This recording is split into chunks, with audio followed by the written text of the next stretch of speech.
너무나도 귀한 단비가 내리고 있습니다. 정말 온 나라가 가뭄 때문에 너무 힘들어하는데 이렇게 때에 맞춰서 우리가 또 단비를 주시는 것처럼 우리 메마른 우리 마음 가운데 성령의 단비가 가득 채워져서 성령의 능력이 또한 새 생명의 은혜가 넘치기를 주의 이름으로 축복합니다.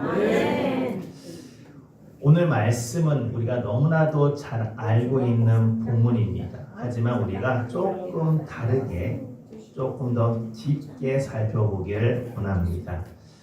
우리가 살아가면서 가장 중요한 것이 무엇이겠습니까? 아마 지금 여러분들이 생각하는 그 모든 것이 다 필요한 것들이 맞습니다. 돈도 필요하고 건강과 이 자녀들도 다 필요합니다. 하지만 아무리 좋은 집이 있어도 우리에게 생명이 없으면 아무 소용이 없습니다. 아무리 통장에 돈이 많다 하여도 생명이 없으면 그것을 쓸 수가 없습니다. 또한 아무리 자녀가 잘 되어도 내게 생명이 없으면 그 기쁨을 함께 누릴 수 없습니다. 그래서 사람이 가지고 있는 것 가운데 가장 귀한 것은 바로 생명입니다. 그런데 우리는 평생 살면서 이 목숨, 이 생명을 너무나도 당연하게 생각할 때가 많습니다. 소중한 것들이 정말 소중한 것인지 우리가 언제 깨닫게 됩니까? 바로 그것을 잃어버렸을 때 깨닫게 됩니다. 더 가만히 잘 생각해 보십시오. 당연한 것은 절대 없습니다. 우리가 살아가는 그 자체가 하나님의 은혜라는 사실을 항상 먼저 기억하시기를 간절히 소망합니다. 젊었을 때는 우리가 늘 언제나 열심히 일했습니다. 그리고 그 다음날에 멀쩡하게 다시 또 일어나서 열심히 일을 할 수 있었는데 이제는 조금 다르지 않습니까? 조금만 무리해도 예전 같지 않습니다. 허리가 아프고 무릎이 아프고 이제 눈과 귀가 보이지도 않고 잘 들리지도 않을 때가 점점 다가옵니다. 그러다가 우리 주변에 한 사람 두 사람이 세상을 떠나는 것을 바라보면서 그제서야 우리의 인생이 영원하지 않다는 것을 다시 한번 고백되어지게 됩니다. 그런데 성경은 이거보다 더 근본적인 질문을 우리에게 던지고 있습니다. 바로 사람은 어디에서 왔으며 왜 죽게 되었는가? 그리고 이 죽음이 정말 끝인가? 그리고 우리가 잃어버렸던 하나님의 그 생명을 다시 회복할 수는 없는가라는 질문입니다. 오늘 말씀이 바로 그 이야기를 우리에게 들려주고 있습니다. 창세기 2장 하면은 가장 먼저 무엇이 기억나십니까? 바로 생명입니다. 그리고 창세기 3장에 들어와서 그 생명을 잃어버리는 죽음이 바로 보여지게 됩니다. 이렇게 생명과 죽음을 창세기에서는 바로 연결해서 보여줍니다. 그래서 우리의 삶이 생명이 아니라 죽음 가운데 놓여져 있다는 사실을 분명하게 이야기하고 있는데 더 감사한 것은 신약에 와서 예수님이 나타나시면서 바로 다시 생명을 이야기하고 있습니다. 그러기에 우리가 분명하게 기억해야 할 것, 나는 흙에서 왔지만 흙으로 끝나는 사람이 아니라 예수 그리스도 안에서 바로 다시 생명을 얻은 사람이란 이 믿음의 고백이 지금 우리에게 필요한 것입니다. 우리가 잘 아는 질문을 한번 다시 던지도록 하겠습니다. 우리 사람이 무엇으로 만들어졌습니까? 맞습니다. 성경은 분명하게 사람을 향해서 너는 흙이다 라고 분명하게 가르쳐주고 있습니다. 근데 이 말씀을 들으면 조금 섭섭한 마음도 있습니다. 세상 사람들은 자기가 대단한 존재인 줄 알고 평생 열심히 살아갑니다. 가정과 자녀를 위해서도 일하고 또한 교회를 위해 봉사하며 때로는 아픈 몸을 이끌고도 예배를 드리곤 합니다. 그러다 보니 조금 돈만 있으면 자랑하고 내 자녀가 잘 되면 내가 좋은 차를 사게 되면 자랑을 하게 됩니다. 하지만 하나님께서 그런 우리에게 너는 흙이다 라고 말씀하신다면 과연 어떤 기분이 들겠습니까? 사실 너는 흙이다 라는 이 말씀은 우리를 무시하는 말씀이 아니라 오히려 우리의 출발점을 정확하게 알려주시는 말씀입니다. 오늘 읽었던 창세기 2장 7절을 한번 다시 보겠습니다. 여호와 하나님이 땅의 흙으로 사람을 지으시고 생기를 그 코에 불어 넣으시니 사람이 생명이 되리라. 아멘. 사람은 분명하게 흙에서 왔기 때문에 우리가 아무리 좋은 옷을 입어도 좋은 집에 살아도 우리는 흙일 수밖에 없습니다. 건강에도 흙이고 우리가 지위가 높아도 흙이란 사실입니다. 그렇기 때문에 하나님께서 가장 먼저 우리에게 너는 하나님이 아니라 너는 피조물이야, 흙이야 라고 이야기하시는 것은 우리에게 겸손을 가르치기 위함이라는 것입니다. 가장 먼저 이것을 잊으시면 안 됩니다. 내 생명은 내 것이 아니라 하나님께서 주셨다는 사실을 믿음으로 고백되어지기를 간절히 소망합니다. 근데 이 말씀을 보다 보면은 단순한 흙으로만 만들어진 것이 아닙니다. 흙만 있다라고 해서 사람이 아니라는 것입니다. 분명하게 하나님께서 그 흙에 바로 생기를 불어넣자 어떻게 되었습니까? 살아있는 사람이 되었습니다. 이것이 참 놀랐습니다. 우리가 이 창세기가 쓰여졌던 히브리어 언어를 보면은 저 흙이라는 것은 사실 먼지와 티끌처럼 그것을 더 이야기합니다. 그리고 생기라는 것은 생명의 숨이라고 분명하게 기록되어 있습니다. 그러니까 사람은 흙과 생명의 숨이 같이 만났을 때 살아있는 사람이 된 것입니다. 우리가 여기서 참 오해를 많이 하는 것 중에 하나가 이 생기가 성령입니까? 라는 질문을 참 많이 받습니다. 그런데 방금 제가 말씀드렸던 것처럼 우리가 언어로 봤을 때 성령이라는 이 단어와 이 루하흐라는 이 단어가 여기에 사용되지 않았습니다. 즉 분명한 것은 여기서 말하는 생기는 성령을 이해하는 것이 아니라 생명의 숨, 그것을 이야기합니다. 하지만 이 말씀을 통해서 분명한 것은 바로 사람의 생명은 바로 누구에게 있다? 하나님에게 있다라는 것을 분명하게 가르쳐 줍니다. 이 진리가 흔들리지 않아야 합니다. 흙이 스스로 살아나는 것이 아니라 하나님께서 생명을 주셨다는 것. 그렇기 때문에 우리가 살아가는 그 모든 것이 은혜라는 사실을 우리는 감사해야 합니다. 아침에 눈을 뜨는 것, 이렇게 말씀을 드리고 찬양하고 예배 드리는 것, 우리가 교회 나와서 예배 드릴 수 있는 것이 얼마나 큰 은혜인지 아십니까? 우리가 하나님께 감사할 이유는 이렇게 차고 넘칩니다. 그러기에 우리의 입술 가운데 가장 먼저 하나님 오늘도 주님의 은혜 안에서 살게 해주셔서 감사합니다. 이 기도가 우리 입술 가운데 가장 먼저 고백되어지기를 간절히 소망합니다. 아멘. 이처럼 성경은 우리 인간이 아주 특별한 존재라는 사실을 설명하고 있습니다. 창세기 1장에서는 우리 사람이 하나님의 형상대로 지음받은 존재라는 사실을 이야기하며 2장에서는 사람이 흙으로 만들어졌다는 것을 이야기합니다. 다시 말해서 우리가 반드시 기억할 것은 이 두 가지라는 것입니다. 흙이라는 사실, 우리를 겸손하게 만들고 하나님의 형상으로 만들었다는 사실을 우리를 존귀하게 만듭니다. 그렇기 때문에 우리는 나는 아무것도 아니야 라는 이 고백은 잘못된 것입니다. 또한 내가 원하는 것은 무엇이든 할 수 있어. 이것도 맞지 않습니다. 내가 하나님께 지음받은 존귀한 피조물이야. 하나님의 형상바로 받았던 생명을 얻었던 흙이야. 이 믿음의 고백이 너무나도 중요하다는 것입니다. 여기서 한 가지 더 기억해야 할 것은 우리가 생명을 가지고 있다고 해서 그것이 영원한 생명이라고 생각하면 안 된다는 것입니다. 여기서 생기는과 영원한 생명은 다릅니다. 창세기 2장 가운데 생명의 숲과 함께 동산 가운데 하나님이 둔 생명나무가 있었습니다. 여기서 우리가 중요한 사실을 발견할 수 있는 것은 생명의 숲, 이 생명은 그저 사람을 살아있는 존재라고 이야기하는 것이고 생명나무는 하나님께서 주시는 지속적인 생명과 연관되어 있다는 것을 구분할 수 있어야지 우리가 성경을 올바로 해석하는 것입니다. 이것을 잘 설명해 주는 것이 바로 구약의 다른 말씀 가운데 시편, 90편, 모세의 고백입니다. 주께서 사람을 티끌로 돌아가게 하시고 말씀하시길 너희 인생들은 돌아가라고 말씀하십니다. 그리고 우리 인생은 잠깐 피었다 사라지는 풀과 같다라고 고백되었습니다. 모세는 우리의 인생을 너무나도 정확하게 보고 있습니다. 우리는 흙이고 다시 돌아갈 흙입니다. 그리고 사라질 풀과 같습니다. 그런데 모세가 절망해서 이 믿음의 고백을 하는 것이 아닙니다. 나는 나의 하나님은 영원한 하나님이시라는 소망의 고백입니다. 그러므로 내가 살아갈 때 우리의 소망은 내 몸이 영원히 사는 것, 이것에 있어야 하는 것이 아니라, 여러분의 재산과 건강에 있는 것이 아니라 우리의 소망은 영원하신 하나님에 있어야 하는 것입니다. 이것이 바로 성경이 말하는 믿음의 소망입니다.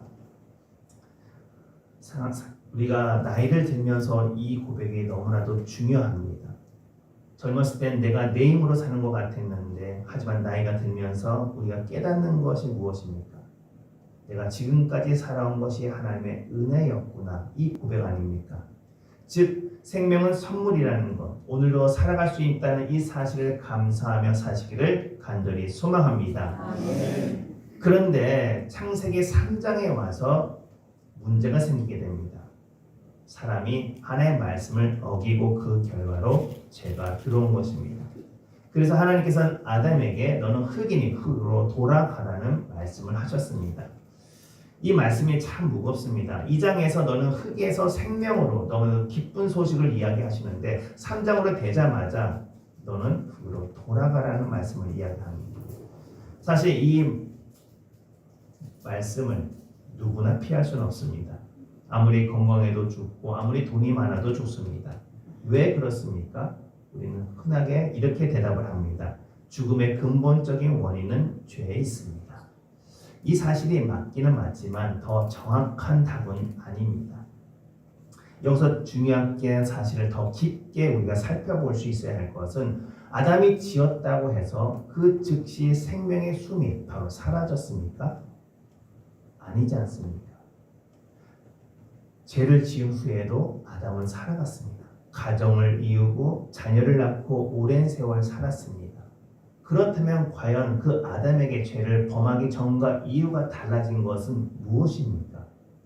바로 생명나무에서 쫓겨났다라는 사실입니다. 창세기 3장 22절을 보십시오. 그가 그의 손을 들어 생명나무 열매를 따먹고 영생할까 하느라 걱정하십니다. 그래서 하나님께서는 그 아담을 에덴에서 내보내셨던 것입니다. 그를 통해서 우리가 분명하게 알 수 있는 것은, 죄 때문에 생명의 숨이 즉시 사라진 것이 아니라 죄 때문에 하나님의 관계가 깨지고 생명나무에서 쫓겨나 영원한 생명을 누리지 못하게 된 것, 그래서 결국 사람이 죽음을 맞이할 수밖에 없다는 것이 정확한 이 창세기 3장에서 가르치는 메시지입니다.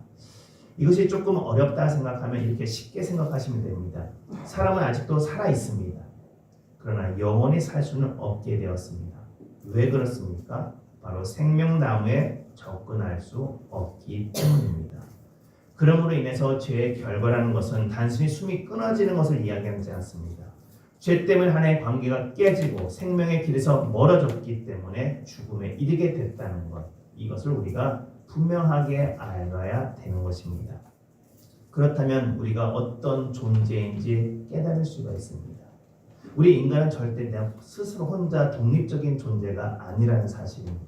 성경은 계속 하나님 없이는 너희는 영원히 살 수 없는 존재라고 가르칩니다.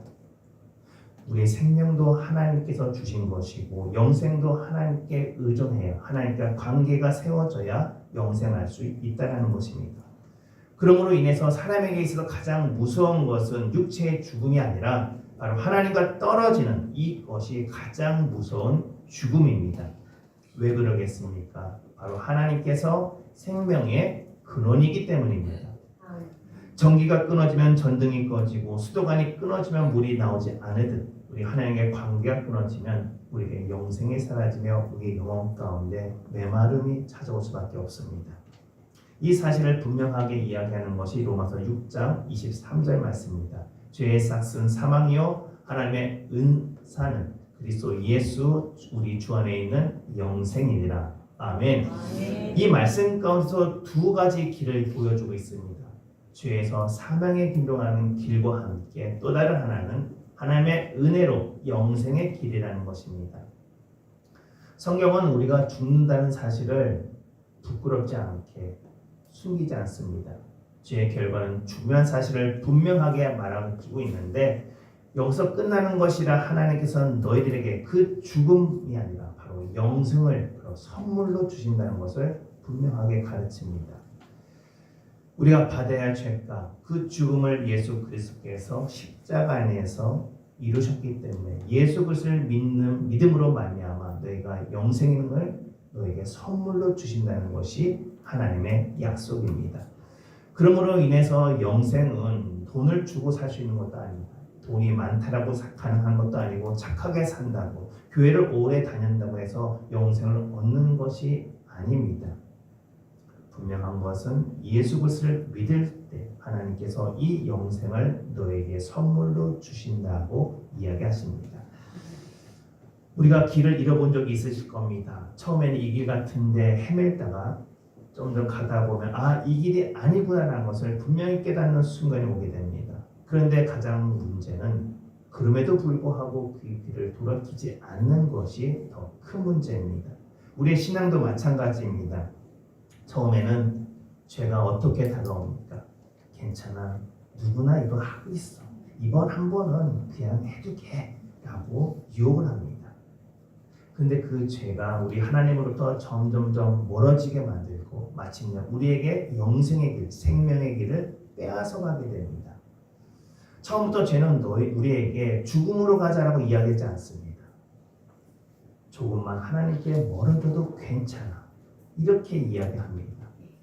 그러나 하나님께 멀어진 그 죄의 길에는 생명의 길이 아니라 죽음의 길밖에 없다는 사실을 우리는 기억해야 합니다. 지금도 하나님께서 말씀을 통해서 우리에게 너는 지금 어느 길을 걸어가고 있느냐고 묻고 계십니다. 교회를 다닌다고 해서 자동으로 하나님과 가까이 되는 것도 아닙니다. 오래 믿었다고 해서 마음에 하나님께 더욱더 가까워지는 것도 아닙니다. 예배를 드린다라고 해서 우리 마음 가운데 이 자리에 하나님 앞에 서 있는 거 아닐 수도 있습니다. 중요한 것은 늘 언제나 그 깨닫는 순간에 하나님께 돌아오고 예배 자리로, 회개 자리로, 기도의 자리로 다시 돌아오는 것이 우리에게 너무나도 중요합니다.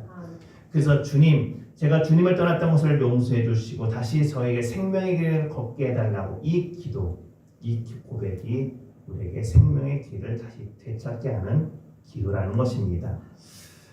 사랑하는 성도 여러분, 우리가 말씀한 가운데 분명 하나님께서 우리에게 주신 이 약속이 있는데 이것을 어떻게 우리는 증거할 수 있겠습니까? 분명히 하나님께서 너에게 그리스도의 믿음 안에서 너에게 영생을 선물한다고 약속하셨는데 이것을 어떻게 확신하면서 살아갈 수 있으십니까? 아직 죽어보지 않았기 때문에 알 수 없습니다라고 이야기한다면 우리는 이 세상 가운데 평생 알 수 없을 수밖에 없습니다. 그렇다면 우리가 어떻게 확신할 수 있습니까? 그 확신을 이미 예수님께서 가르쳐 주셨습니다. 사람에게 중요한 것은 생명인데 예수님께서 우리의 육체의 생명보다도 더 중요한 영적인 생명을 말씀하셨습니다. 요한복음 7장 37절에 보면 누구든지 목마르거든 내게로 와서 마시라고 말씀하십니다. 예수님께서는 지금도 목마른 사람을 부르고 계시는데 여기서 목마름이라는 것은 단순히 우리가 갈증을 이야기하는 것이 아니라 하나님을 잃어버렸던 인간의 영혼이 가진 목마름입니다. 사람에게는 돈으로 채울 수 없는 목마름이 있습니다. 자녀가 채워줄 수 없는 목마름도 있습니다. 오직 하나님만이 채워줄 수 있는 이 목마름, 그것을 예수님께서는 나를 믿는 자는 성경의 이름과 같이 그 배에서 생수의 강이 흘러나온다라고 말씀하십니다. 그런데 여러분, 이 생수의 강이 무엇입니까? 39절에 이것을 정확하게 가르쳐주고 있습니다. 이는 그를 믿는 자들이 받을 성령을 가리켜 말씀하신 것이라. 바로 성령님입니다. 성령님께서 우리 안에 들어오시면 우리의 죽어있던 믿음이 되살아납니다. 메마른 마음 가운데 다시 촉촉해지면서 기도하고 싶어지고 예배하고 싶어지고 찬양하고 싶어지고 주님께 기도하고 싶어지고 무엇보다도 예수님을 사랑하고 싶은 마음이 깊어집니다. 이처럼 성경은 우리에게 늘 언제나 짝을 이야기하십니다. 창세기와 요한복음이 연결됐다는 사실, 우리는 막 성경을 바라보면서 그것을 잘 깊게 깨닫지 못할 때가 많습니다. 창세기 2장에서 하나님께서 사람에게 생명의 숨을 주실 듯, 창세기 3장에선 그 죄 때문에 생명나무에서 쫓겨났듯, 요한복음서는 예수님께서 내게로 오라, 그리고 나를 믿으라, 그럼 내가 성령을 준다라고 이야기하며 그것이 너에게 주어진 새 생명이라고 분명하게 말씀합니다. 우리가 기억해야 할 것은 이 성령이 생명나무 그 자체란 뜻도 아니고 창세기에 나왔던 그 생기가 성령이라는 뜻도 아닌 것처럼, 분명한 것은 첫 창조에서 하나님께서 사람에게 생명을 주셨지만 죄로 인해서 인간은 죽음 아래 놓였고, 그런데 예수님께서 오셔서 우리에게 새 생명을 주신다는 것입니다. 근데 그것이 바로 성령님이라는 것입니다. 성령으로 말미암아 그 생명이 우리 안에서 실제로 누리게 된다는 것입니다. 그것이 바로 우리가 성령 안에서 다시 거듭 태어나는 새 창조를 이야기합니다. 그렇기 때문에 우리가 항상 알고 있는 것인데 한 가지만 더 추가해서 조금 더 깊게 고백되어진다는 것은, 우리가 창조로 생명을 얻었지만 죄로 인해서 죽을 수밖에 없는 존재가 되었지만 예수님의 그 구원의 성취로 말미암아 우리가 단순하게 영생을 얻은 게 아니라 예수님이 보내주신 성령을 통해서 우리가 거듭 태어남으로 말미암아 영생한다는 것을 분명하게 더 깊게 고백할 수 있어야 됩니다. 예수님을 믿어서 단순하게 영생이 아니라 예수님이 보내주신 성령을 통해서 우리가 거듭 태어나지고 영생되어지는 것입니다. 이것이 성경의 정확한 가르침입니다. 예수를 믿는다는 것, 단순히 교회를 다니는 것이 아닙니다. 예수를 믿으로 말미암아 그 예수님이 보내주신 성령을 내 안에 모시는 것, 그래서 우리가 죽음의 길이 아니라 생명의 길로 바뀌어진다는 것을 고백되어져야 합니다.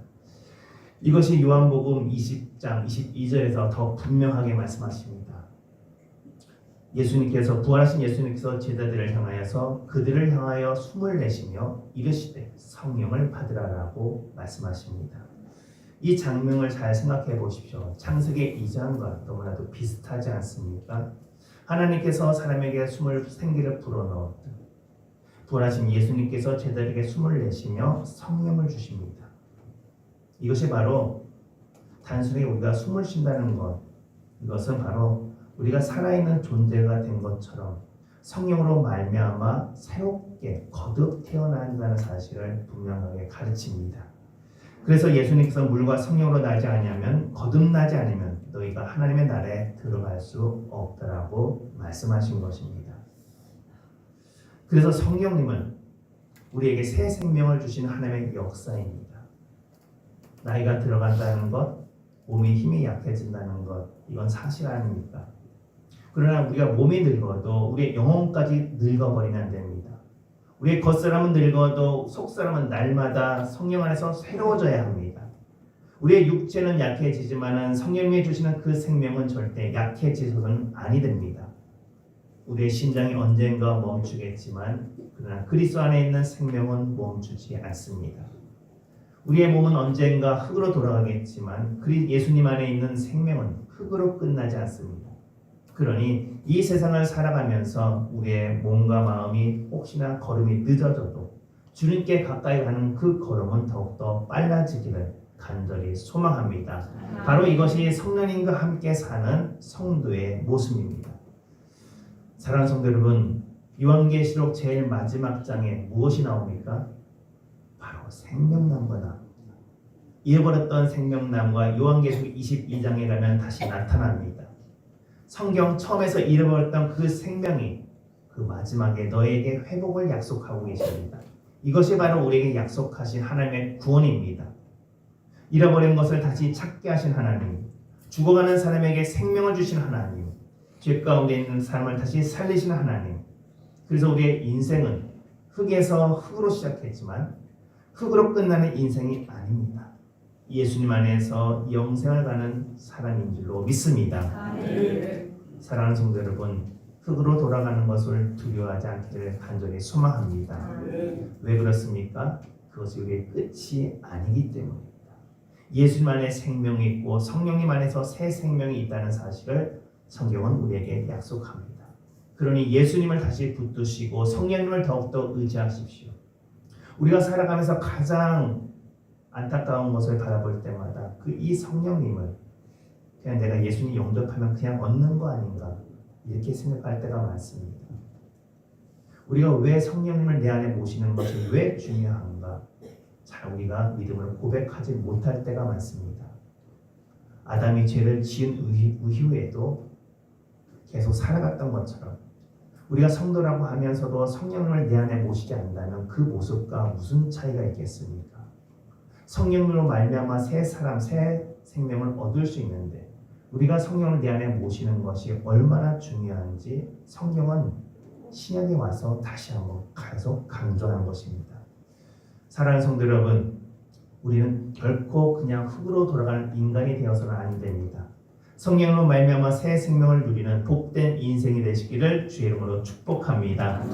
그리고 나는 흙에서 왔지만 흙으로 돌아가는 것이 아니라 예수 그리스도 안에서 새 생명을 얻었고 성령님께서 나를 붙드시며 나를 영생으로 인도하시는 이 믿음의 고백이 늘 언제나 삶 가운데 나의 믿음의 고백이 되어지시기를 주의 이름으로 축복합니다. 기도하겠습니다. 진실하신 아버지 하나님 감사합니다. 흙으로 지음받은 우리에게 생명을 주시고 죄로 죽을 수밖에 없는 우리를 버리지 아니하시며 예수 그리스도를 통해서 다시 생명의 길을 열어주시니 감사합니다. 우리 안에 성령으로 새 생명을 주시고 오늘도 믿음으로 살아가게 하시며 몸은 더 약해져도 믿음은 더욱더 굳세게 하시고 죽음 앞에서도 영생의 소망을 놓치지 않게 도와주옵소서. 예수 그리스도의 이름으로 감사하며 기도하옵나이다.